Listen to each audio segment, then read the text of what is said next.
ये घटना एक ऐसी अंधेरी रात के एक ऐसे बस सफर की है जिससे कई सारे रहस्य जुड़े हुए हैं। इस घटना के बाद कई लोगों ने रात को सफर करना ही छोड़ दिया। 14 नवंबर 1995 की देर रात एक बस चाइना के युवांगमी स्टेशन से निकलती है। ये बस उस रात की आखिरी बस थी और इस बस का आखिरी स्टेशन फ्रेग्रेंट हिल था, जो कि 16 किलोमीटर दूर था। और इस बस का जो रूट था वो था रूट नंबर 375। अब ये बस अपने स्टेशन से रवाना हो गई। उस वक्त बस में दो लोग थे, एक बस ड्राइवर और एक लेडी कंडक्टर। उसके बाद ये बस एक स्टॉप पर रुकती है। उस स्टॉप से एक बूढ़ी महिला और एक 20-22 साल का एक जवान लड़का इस बस में सवार होते हैं। जिन रास्तों से ये बस गुजर रही थी वो शहर का बाहरी इलाका था। चारों तरफ बिल्कुल खामोशी थी क्योंकि रात काफी हो चुकी थी। उस सन्नाटे में केवल बस के इंजन की आवाज ही सुनाई दे रही थी। उसके बाद जब 2-3 स्टॉप गुजर गए तो बस ड्राइवर को रात के अंधेरे में दो लोग खड़े नजर आए, जो कि बस को रोकने के लिए हाथ हिला रहे थे। उसके बाद ड्राइवर बस को रोक देता है, लेकिन जैसे ही ये दोनों बस में दाखिल हुए तो पता चला कि ये दो नहीं बल्कि 3 लोग थे और ये तीनों के तीनों बहुत ही अजीब और डरावने लग रहे थे। उसके बाद ये बिना किसी से बोले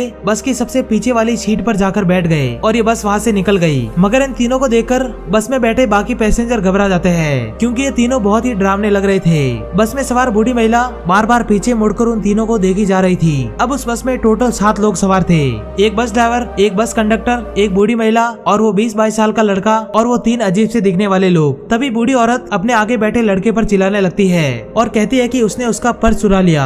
इस बात पर दोनों के बीच बहुत बहस होती है। तभी वो बस कंडक्टर उनके पास आती है और पूछती है कि क्या हुआ। तो बूढ़ी औरत बोलती है कि इसने मेरा पर्स चुरा लिया, मगर वो लड़का कहता है कि मैंने कोई चोरी नहीं की। बूढ़ी महिला तुरंत बस रुकवाती है और उस लड़के का कॉलर पकड़कर उसे बाहर निकाल देती है और बस ड्राइवर को जाने के लिए कहती है। फिर बस वहाँ से चली जाती है। उसके बाद वो लड़का बूढ़ी महिला पर बहुत गुस्सा हुआ और बोला कि तुम्हारे इस झूठे इंजाम की वजह से मेरी आखिरी बस छूट गई। बूढ़ी महिला ने कहा कि बेटा तुमने कोई चोरी नहीं की थी, लेकिन तुम्हारी जान बचाने के खातिर मुझे ये ड्रामा करना पड़ा। अब वो लड़का बुढ़िया से पूछता है कि तुमने मेरी जान कैसे बचाई। तो वो बूढ़ी औरत बोलती है कि तुम्हें वो 3 लोग याद है जो सबसे आखिरी में चढ़े थे। तो वो लड़का कहता है हाँ याद है, थोड़े अजीब से थे। बूढ़ी महिला बोली कि जब से वो बस में चढ़े थे तब से मुझे वो बहुत अजीब लग रहे थे, इसीलिए मैं बार बार उन्हें पीछे मुड़ मुड़ कर देख रही थी। इसी बीच बस की खिड़की से तेज हवा आई और उनके कपड़े हवा में उड़े। तब मैंने देखा कि उन तीनों के पैर गायब थे और मुझे पक्का यकीन है कि वो इंसान तो बिल्कुल नहीं थे। मुझे अपने साथ साथ तुम्हारी भी जान बचानी थी,